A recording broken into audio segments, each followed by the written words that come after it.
I did it before, 10, 20 years ago, I did it.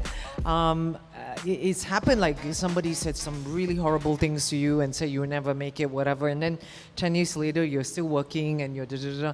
And then when I look back, when you think, but for now too, it's like, yeah, I rebuilt myself, or I came back into the industry, I worked it up because I did that. And on top of it, I learned something new, skill, and what have you. And because of that, I could then still go out there and talk to and find the like-minded people.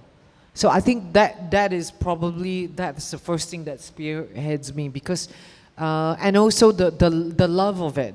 I thought when you say like, oh, I want to give up, I don't want to do anymore, then you watch like some really good film and you go into, I go beyond talking about the acting. I went out of my way to learn about production design. I learned out of my way to learn about this and that. Look, I wanted to study further. If I didn't have the child, I was going to study further on some new technique in acting. That's how I view it. I see as a craft form that I love, so it kind of gets you to, when you watch something beautiful and then you go like, oh, you want to go into it, and because of that too, you turn around and you go like, I hope one day I can do it, but never mind, we just keep doing it. So that resilience comes back because of your love for the whole thing. That's so true. Yeah. I mean, I think I totally agree. One of the, I think, key to resilience is how do you turn a failure or negativity and to something positive, learn from it, right? Yeah. If someone says, I think this idea is bad, how do you come up with a better one, or find a way to reject, like debate with them? I think either way, you take out something from it. Yeah. Yeah. Another thing is, going back to you saying about like you wanted to quit or somebody wants to quit, right? Taking that time off, it really is not just taking the time off to say, oh, I'm going to stay away from this industry, the crowd, because it's blah, blah, blah, blah. You have 10,000 reasons because your client is not appreciating you or whatever reason, okay? But taking that time off is also getting to know yourself again. As an artist, if you really view yourself as an artist, it's not just about having that success, which is why I'm very careful to, when I think about it, because I see now, in the modern day, especially with everything that is online, that we got to be so fabulous and successful and blah, blah, blah, but all that taking time off, having failures, all of those things will mold you to become a better artist, a better storyteller. This is what people, we forget. We have to remember that. I'm telling myself again, oh, maybe that's the reason why I needed to come here, because I've been feeling a bit jaded lately. I'm saying it to myself because lately I've been feeling like that, on a really passionate project, but I feel really unappreciated, that kind of stuff, But you soldier on, because I know that this is the reason why I am doing this, and but I need to learn from this, So taking that time off seriously is not just sitting there shaking your legs. It's art. Or all of that, you can't, it's an intangible thing. Really, it's, it's not just because, you're not great just because you're earning money, seriously. You're not great just because of that. I think that. Yes, I agree with one point on Corinne about self-discovery.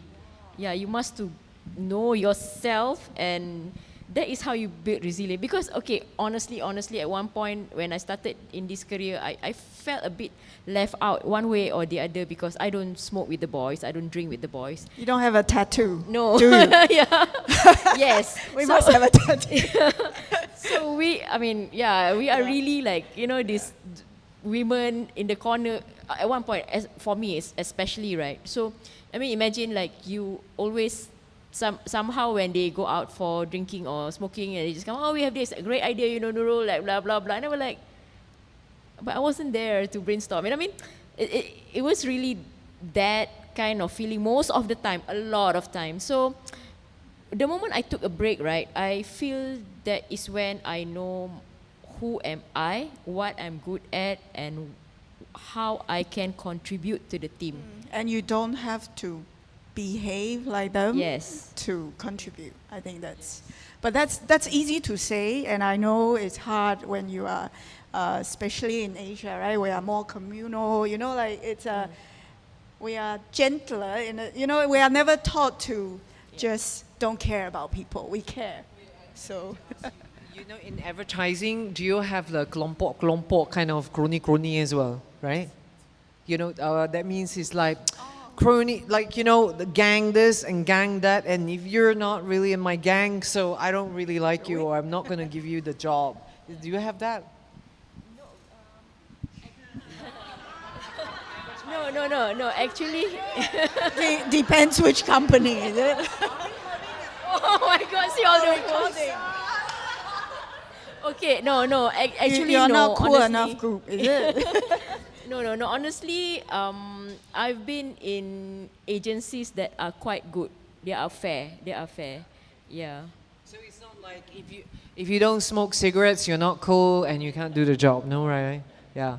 Okay. No. This is another thing that I found it kind of a bit strange. Maybe communal thing is a part of a culture in Malaysia, right?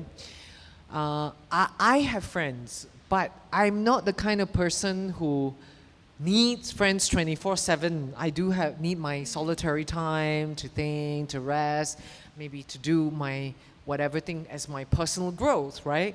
So but I see in the artistic industry, regardless of which one, there's a gang thing going on sometimes, you know.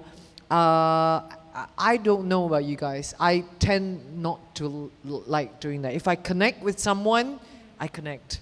It doesn't matter, you know. Yeah, but because of that, if you feel like that is stifling your chances and all of those things, and which I've seen before actually in my industry, just by observation, you know, that's very sad to me.